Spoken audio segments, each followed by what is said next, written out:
Haha, guys, scenthound here with a much expected uh, flanker of a legendary line, which is, of course, the Acqua line by Giorgio Armani. All right, this the original was legendary and very liked perfume, and so it was a big expectation in the year 2020 2022, towards the end of the COVID pandemic, when this got launched, created a lot of expectations among the perfumers.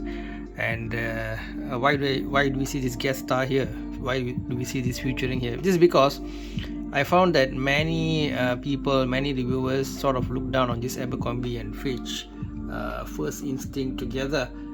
They call it an Invictus Acqua clone, and they don't not happy with it, they're bored with it and all that, which was not really what I felt. I felt like I was being like a contrarian, because I thought this was, number one, great value for money, and the blending wasn't bad regardless of it being a clone or not, and it sort of lasted. The dry down was kind of pleasant, actually, surprisingly to me, although initially I felt it was quite musky. So jumping back to this, interestingly, I'm contrarian here as well, because the many people who did not found this boring and just not happy with the smell of this seem to love this. Many of them are like, wow, it's great, maybe the price is too high, but it's great, it's a great flanker, Acqua EDP. But guys, I don't really share what do you call it, this opinion. Okay, let's look at it from your left brain perspective, right? Let's look at it from objective numbers based on the official published notes. Okay, the original OG Acqua had about 25 notes. It was done by 3 perfumers and has 25 official notes. If you look at it, all kinds of, from jasmine to rose to, you name it, they had it. Whereas this has literally about 8 notes, more or less. Okay, are they cost cutting but using the same Acqua name? Just use the aura of the brand to sort of like go along, flow along. Has Acqua line jumped the shark? Right, these are the questions in my mind. Although I don't know, many people are excited about it. Well, I beg to differ, let's just put it that way. Okay, so I'm a contrarian here as well. I think that there's this problem with brands. If you look at brands like let's go to the car industry. Okay, Mercedes-Benz, for example. If you go for their lower lines or so-called cheaper lines, they use the Mercedes aura, the fame, the logo, but you could have a Renault engine inside. Okay, Renault sourced engine, and the proper engines are only in the higher model Mercedes cars. Okay, I mean, if I'm wrong, please correct me. I'm not a hardcore car nerd, but this is based on what I generally understand of things. Whereas cars like Nissan, they started their Infinity brand, and they put in a Mercedes engine, right? So like sometimes the so-called average brands try to put in better things inside to upsell themselves, whereas some of the more well-known brands try to just rest on their laurels, or just use their name and put in some cheaper stuff to sort of just sell a couple of units more. And that's something nobody wants, and nobody wants good brands to be lazy, right? I mean, please, ideally we don't want that to happen. And us as lovers of perfumes in this instance, we would like to really encourage, and we like to say that we admire the work done before, and why compromise now, right? Okay, so now continuing with the confusion that brands create to customers, right? First of all, even the naming of this line, right? Profundo, Profumo, similar bottle, similar color, don't know which is which. Okay, have some clarity, guys. Give clear names and help us understand what you're trying to sell, so that we can buy more of your product and even explain better to our friends. Otherwise, it's just a muddle, right? So that is one. And second thing is, you have to have confidence in your product and not have to rely on very similar sounding names, confusing concentration and all, to sort of somehow sell your products. That's not the best way forward, I think. Okay, I apologize for diverging a bit. Maybe I will do a short 15-second video if you want to just hear about this perfume in only the key points. But here I'm gonna go a bit longer on the scene nowadays, the perfume scene nowadays. Okay, so now if you already have a good perfume, right, and then let's say it's a Eau de Toilette as the original was, and people are clamoring for a stronger, longer projecting version, why not just put in a higher concentration if it sort of works, and then it's fair for you to use the similar font, similar logo, and similar packaging, and call it and also to call it the Eau de Parfum. But now what we're having is that what's actually happening is like this, guys. For legendary iconic perfumes that like everybody loves, okay, what are the iconic ones? Okay, of course, Acqua di Gio is one example. La Nuit de l'Homme, okay, David of Coolwater, all right. Of course, the Creed Aventus, okay, one of the most famous. Okay, what's happening is that other companies, other maybe average brand companies are coming out flankers, and even they make a lot of mistakes. All they need to do is come with a flanker which is well priced and how to say stronger version, right? Increase the concentration and give it a better price, and lo and behold, people are going to be standing in line. But these how to say other companies sometimes just have the same concentration or twist it a bit and then call it clones. Okay, so now these companies are losing business because of these clones coming with a cheaper price. The original brands are losing business. Okay, so what's happening is, rather than this company creating their own so-called clones, what do you mean by own clones? Meaning that once you launch a Uditolite, you can, after 1 year or what, you can launch a stronger version, a better quality version, or more value for money version of your own product with a stronger concentrate or whatever it is, right? Then it justifies this bottle design and this name Eau de Parfum and this look.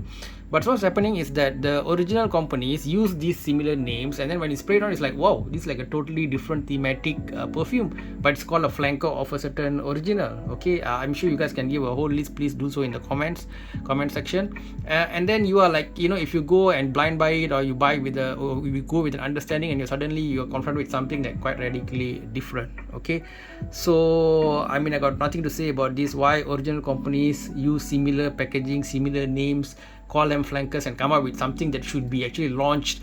They should invest money, pay the model, do the photography, and launch it as a proper separate fragrance, rather than just doing this kind of shortcuts. And then the customer is like, hey, what is this, right?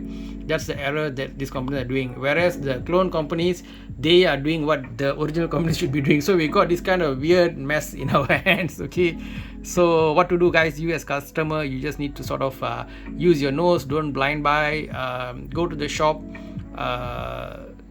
First, for example, let's say the original comes with a flanker. Okay, be fair, you can go and smell it, and I tell you, most of the time it's going to be different. Okay, then so you're not happy, then you go to the so-called clone houses. Okay, okay, all right, so yeah, so clone houses, right? Clone houses. Okay, so then you smell the clone. Okay, are you happy with the clone? Are the notes still of quality? Is it long lasting enough, and so on? So now you got to make the judgment. Are you going to buy a flanker from the original, which is flanker but smells different, or are you going to buy the clone that's that depends on your luck, because clones, there are multiple companies making clones, and then it's your choice which one you want to buy. So shall I end my rant here? Yeah, I think okay, because I think this sort of triggered me off, because we've been buying a lot of famous flankers over time, and this is one of the most expected, and a lot of people are saying so-called good things about it, but I have to frankly tell you, I'm not so happy. Now it fulfills at least one part of the promise. Eau de Parfum, okay, I do smell some strength, because in fact I sprayed my referees with the original Acqua di Gio and right with this EDP, and then yes, it lasts longer, but its smell is in fact metallic, and see, as I said, 25 ingredients for the original Acqua di Gio. Acqua came in the 1996, right? The original. You remember those times where you had Blackstreet, No Diggity, the famous song, right? I wanna make you work it, no diggity. Okay, that's a song. We had Firestarter, Prodigy, those days, that's where the original one came, the original team, the original Acqua di Gio, the OG, right? So those were the days with 3 perfumers, 25 notes, and this new one. Let me tell you what are the notes in this one. Okay, so this one is definitely the metallic aspect is there. It's about as I mentioned, about 8 of it. So it's got C notes opening, green mandarin, clary sage, lavender, and geranium in the middle, with the base of mineral notes, vetiver, and patchouli. It gives me a lot of the opening was very sharp green opening. It's a sharp, because the mineral notes, sorry, not metallic, mineral notes, the mineral notes the green mandarin together sort of hits me sharp in my nose with a kind of green sharpness. So I don't know that I really like it or not. It was very strong. Okay, and then came the dry down, which I felt was dominated by musk, but there's no official musk in the ingredients, so I don't know, my nose might be wrong, or maybe I'm confusing the vetiver patchouli combination as a musk. Okay, so yeah, with the about 8 notes right there, I'm not getting anything. Yeah, I smelled it again. I'm not getting it. It just feels like some kind of vegetation musk combination on my hand. You know, some kind of. It's like if I went and cut some plants in the jungle and sort of squish them and rub them over my body and I walked around. Yeah, it's kind of that kind of a bitter kind of feel. I don't. You know, the beauty of the amount of effort put into the original Acqua di Gio, 25 ingredients. You just go and read all the ingredients, man. All the nice flowers and all those things. It's sandalwood, whatever it is. It was just they made a lot of effort on that. You can see that. So all Armani had to do was just to increase that concentration, and even then people will be just lining up, just tune it up just a bit. Okay, and I think Essenza among the flankers, people love it because it kept the calzone, and probably it was a better effort, definitely. So yeah guys, that's sort of my rant on Acqua di Gio. So based on my rant, you can see that I'm not so happy.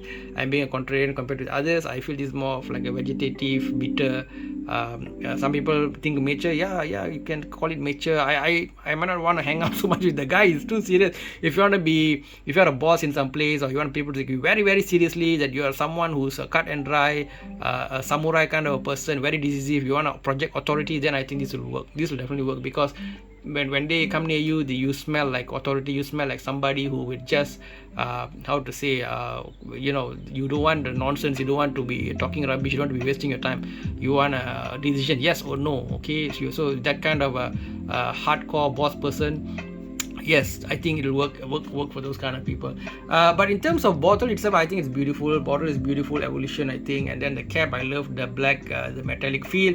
Why no magnetic cap? Acqua di Gio, please, Armani, right? Please put magnetic cap. I love that usually. So that is a drawback, but packaging and bottle is fine. The box is, we all like the font and whatnot, that's fine.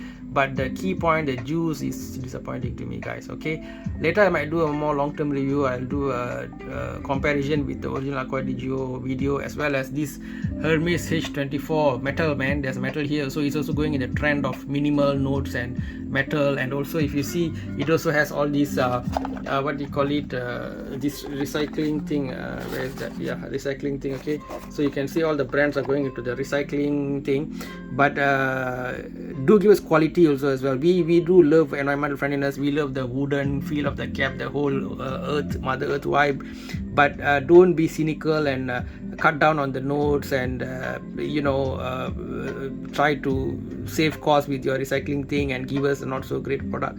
So last time you used to put in a lot of perfumers, a lot of notes, and it used to be grand and nice, and we want all these big brands like Hermes and the whole Terra de Hermes, how nice it was, compared to this evanescent, very, very mild thing, so yeah. Okay, so my verdict is how much I want to give this. Okay guys, I'll give this only I'll give this a 2 out of 5. Sorry Armani, try better next time. So maybe I'll do a comparison of this versus the whole line as well. I think I don't have what's the brown one, Absolute, is it Absolute, and maybe 1 or 2 more other rarer flankers, including Essenza. So I might do a comparison of a line, maybe incomplete one, but a comparison nevertheless. So yeah, it's a bit of a long review, but this is one of the most famous men's perfume lines, so I think it's justified in us giving this more time. Okay, so guys, tell me what do you feel about your experience using this Acqua di Gio Eau de Parfum. Were you happy with it? Do you just want Armani to come up with the proper more concentrated version of the original one, and so on? So do give your feedback. Otherwise, I think I'll call it a day. Thank you for watching or listening, whatever it may be. For example, sometimes when I drive, I listen, not watch, listen to YouTube as well. Okay, so yeah, you might find it something that you want to listen to. Okay guys, enough of my rant. Thank you for listening. With much love from scenthound. Smell good. Take care guys. Bye bye.